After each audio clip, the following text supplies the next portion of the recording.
Shalom bien-aimés, bonsoir, ravi de nous retrouver ce soir pour un temps d'édification et de partage. Comment allez-vous en général? Bon, grâce sur grâce, parce qu'effectivement, nous sommes là par la grâce de Dieu. Alors prenons un temps de prière. Père, dans le nom puissant de Jésus, je te bénis et te rends grâce. Merci encore Seigneur parce que tu renouvelles notre souffle de vie. Si nous sommes encore présents ce soir, pour Éternel être connectés sur cette chaîne plateforme, c'est parce qu'il t'a plu de nous renouveler notre souffle de vie et nous voulons être reconnaissants pour cela. Alors Seigneur, qu'au travers encore de cette petite exhortation, que nos vies soient encore changées, transformées et que ton esprit nous aide encore à renouveler notre intelligence, à être transformés afin de discerner quelle est ta volonté encore pour nous, selon les projets que tu as prévus dans nos vies. Que la gloire et l'honneur te reviennent dans le nom de Jésus. Amen. Alléluia. Amen. Alors, bien-aimés, au début de l'année, nous avons reçu une parole certaine venant de Dieu. Donc, ayant reçu cette parole, que le Seigneur sera présent avec nous et il nous guidera par son Esprit Saint. Il est donc urgent pour nous de nous laisser transformer par le renouvellement de l'intelligence. Alléluia. Et pour cela, ce soir, nous voulons nous édifier autour du thème « Être une outre neuve pour recevoir un vin nouveau ». Alléluia. Et notre texte de base, c'est Marc chapitre 2, à partir du verset 18 à 22. Lisons la parole de Dieu dans la version Louis II. Les disciples de Jean et les pharisiens jeûnaient. Ils vinrent dire à Jésus, « Pourquoi les disciples de Jean et ceux des pharisiens jeûnent-ils, tandis que tes disciples ne jeûnent point ?» Jésus leur répondit, « Les amis de l'époux peuvent-ils jeûner pendant que l'époux est avec eux? Aussi longtemps qu'ils ont avec eux l'époux, ils ne peuvent jeûner. » Verset 20. Les jours viendront où l'époux leur sera enlevé et alors ils jeûneront en ce jour-là. Verset 21. Personne ne coud une pièce de drap neuf à un vieil habit, autrement la pièce de drap neuf emportera une partie du vieux et la déchirure sera pire. Verset 22. Et personne ne met du vin nouveau dans de vieilles outres. Autrement, le vin fait rompre les outres et le vin et les outres sont perdus. Mais il faut mettre le vin nouveau dans des outres neuves. Alléluia. Amen. Et nous voyons au travers de ce verset, de ces passages, principalement au verset 22, deux éléments, l'outre et le vin. Amen. Donc par ces éléments, nous voyons que l'outre doit être adapté au vin qui est mis à l'intérieur. L'un est le contenant et l'autre est le contenu. Alléluia. Et nous pouvons prendre comme définition l'outre. L'outre est une poche en cuir fabriquée à partir de la peau d'un animal, c'est-à-dire un bouc. Cette poche servait à la conservation soit de l'eau, soit du vin. Amen. Et pour parler de cette année, nous comprenons que nous ne pouvons pas expérimenter l'expansion sans vraiment l'Esprit de Dieu. C'est le Saint-Esprit qui est cet esprit de force, cet esprit de puissance qui nous rendra capables de traverser une année d'expansion ou d'être un canal ou un instrument encore dans cette pensée, dans cet élan. Et nous voyons que le Seigneur veut travailler différemment avec nous. Mais il nous a interpellés encore ce soir de revoir encore ce que nous sommes, ce que nous représentons. Le verset 22 nous fait ressortir encore deux éléments, l'outre et le vin nouveau. L'outre, c'est le contenant et le vin nouveau, c'est le contenu. Alors, qui est contenant, qui est contenu? Le vin nouveau n'est représenté que par le Saint-Esprit. Et on a dit vin nouveau parce qu'il y a le vin qui est le vieux vin et le vin nouveau. Et le Saint-Esprit, vu qu'il se renouvelle, c'est une puissance qui agit continuellement, est représentée dans ce verset comme vin nouveau. Or, nous étant le contenu, étant des outres, nous devons nous adapter au vin nouveau. D'où le souci, d'où l'élément, d'où le fait que le Seigneur attire l'attention que l'on ne met pas le vin nouveau dans une vieille outre. Alléluia. L'outre nous représente. La spécificité de l'outre neuve, cette particularité, c'est le fait d'être souple. La particularité de l'outre neuve, c'est d'être flexible et d'avoir de l'élasticité. Parce que le vin nouveau vient avec force, le vin nouveau a encore en lui cette capacité d'être fermenté. Et donc le processus de fermentation exige qu'il y ait une puissance qui est dégagée et donc le récipient doit être adapté au vin. Alléluia. Pour cette part, nous voyons une relation entre le vin et l'outre. Il en est ainsi pour nous. Lorsque nous lisons le passage de Actes chapitre 1 au verset 8, lorsque le Seigneur demande aux disciples d'aller dans un endroit et d'attendre la promesse qui a été donnée, au verset 8 on dit « Mais vous recevez une puissance, le Saint-Esprit survenant sur vous, et vous serez mes témoins à Jérusalem, dans toute la Judée, dans la Samarie, jusqu'aux extrémités de la terre. » Au chapitre 2, versets 1 à 4 dit « Le jour de la Pentecôte, ils étaient tous ensemble dans le même lieu. Tout à coup, il vint du ciel un bruit, comme celui d'un vent impétueux, et il remplit toute la maison où ils étaient assis.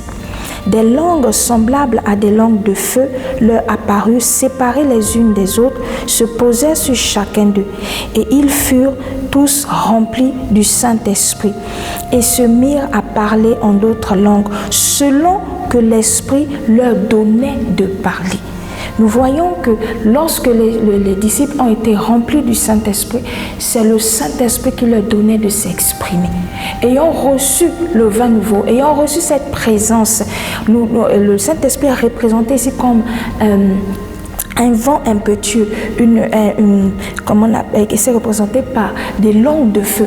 Cette présence-là ne peut pas nous laisser passives. C'est une présence qui vient et qui nous booste. C'est une présence qui vient nous sortir de notre zone de confort. C'est une présence qui ne vient pas se manifester avec les méthodes anciennes. Alléluia. Et lorsque nous avons lu le passage, Christ disait qu'on ne peut pas mettre le vin nouveau dans de vieilles outres. Oui, ce n'est pas de mépriser des vieilles outres, elles ont été utiles, mais elles ont eu un temps où elles ont vieilli. Nous avons dit que l'outre a été fabriquée à partir de la peau d'un animal. Et ce processus de fabrication fait qu'avec le temps, elle vieillit. Avec le temps, elle perd de son élasticité. Avec le temps, elle devient rigide. Et le fait d'être rigide, elle devient sec et elle n'est plus malléable. Et même cette rigidité marque en fait sa fragilité aussi. Parce que la puissance du vin nouveau vient l'éclater. Elle ne peut pas contenir cette puissance. Alléluia. Et donc, dans la dynamique de l'extension, dans la dynamique de l'année de l'épanouissement, dans la dynamique de rechercher le Seigneur différemment, de chercher à expérimenter différemment le Saint-Esprit, la présence de Dieu dans cette année d'expansion, le Seigneur nous exhorte à laisser de côté les vieilles méthodes. Alléluia, parce qu'il veut faire de nouvelles choses avec nous. Amen. Les méthodes anciennes ont été utiles pour le temps qu'il fallait. Dans le passage, il parlait du jeûne il parlait du temps qu'il était bon de jeûner, le fait de laver les mains et pourquoi les disciples de Jean, les pharisiens, jeûnaient alors que les disciples de Jésus ne jeûnaient pas. Pas que Jésus est contre le jeûne, non, mais il disait qu'il y avait un temps. En toute chose, il y a un temps pour tout. Alors dans l'année de l'épanouissement, j'aimerais nous exhorter à nous laisser être utilisés de façon nouvelle, autrement. Rapprochons-nous différemment, non pas avec la méthode ancienne, mais différemment. Laissons-nous utiliser différemment par le Saint-Esprit, par le Seigneur, qui fait toutes choses nouvelles avec nous. Alléluia. Et donc notre approche devant la présence de Dieu pour être des instruments, pour être des vases utiles pour le Seigneur dans cette nouvelle année, nous voulons véritablement nous approcher de lui, non pas avec l'expérience, comme des personnes qui veulent du plus, ayant la soif, voilà. Et cela est matérialisé par la faim et la soif. Alléluia. Parce que la vieille outre n'a plus le fait d'être rigide, et nous notons l'absence d'expérimenter de nouvelles choses. Donc nous ne sommes même plus disposés à avoir de la soif, à être renouvelés, changés. Non. Le fait de la rigidité nous garde dans des vieilles méthodes. La rigidité nous garde dans... nous rend réfractaires à expérimenter des choses nouvelles. Et nous savons que le Seigneur, concernant notre vie, concernant les projets qu'il a pour nous, n'a pas encore fini. Et il veut faire autrement. Il veut que nous l'expérimentons d'une façon nouvelle encore. Et à cela, il nous demande de nous approcher de lui avec la soif, de façon différente, juste nous laisser plonger entre ses mains, être disposé et dire: Saint-Esprit, fais à ta manière. Alléluia. Et nous voulons réellement être semblables aux outres neuves. Et donc l'exhortation de ce soir portait sur le fait d'être une outre neuve pour recevoir le Saint-Esprit, pour recevoir cette puissance nouvelle. Alléluia. Si hier j'avais une autre compréhension de la révélation de la parole de Dieu concernant mes temps de méditation, assurément le Seigneur veut faire différemment avec moi. Peut-être qu'il veut travailler autre chose. Alléluia. Parce que la Bible dit: nous portons des fruits en chaque saison. Avec le Saint-Esprit, il fait toutes choses nouvelles. Alors, laissons-nous utiliser, laissons-nous conduire par le Saint-Esprit, mais désirons, soupirons après la présence de Dieu, soupirons après les choses nouvelles. De la même manière que le Seigneur renouvelle ses grâces au quotidien, renouvelle ses bontés, ses miséricordes chaque jour, il nous exhorte aussi à être des outres, à être des instruments qui se laissent encore transformer, qui se laissent être utilisés de façon différente. Alléluia. Aspirons à expérimenter des choses nouvelles pour cette année, parce que le Seigneur veut faire autrement avec nous. Amen. Et autrement avec nous implique une autre manière d'aimer, mais différemment, encore plus comme Jésus, une manière de pardonner, une manière de servir, un service, et nous devons mettre du sien, mettre de notre volonté et mettre du cœur davantage pour que le Seigneur puisse davantage nous encourager. Ce soir, j'aimerais nous encourager à développer la relation avec le Seigneur et non pas la religion. Que le Seigneur nous bénisse. Nous voulons prier. Père, dans le nom puissant de Jésus, nous te bénissons et te rendons grâce. Merci Seigneur encore, parce que, Éternel, au travers de cette année, tu nous aideras à être des personnes enseignables, des personnes qui se laissent utiliser par le Saint-Esprit, qui se laissent transformer par toi. Oui Seigneur, nous sommes ces instruments, ce vase que tu utilises pour la gloire de ton nom. Nous voulons être des témoins comme les disciples ont été. Oui, lorsqu'ils ont été remplis du Saint-Esprit, ils n'ont pas pu contenir encore cette présence.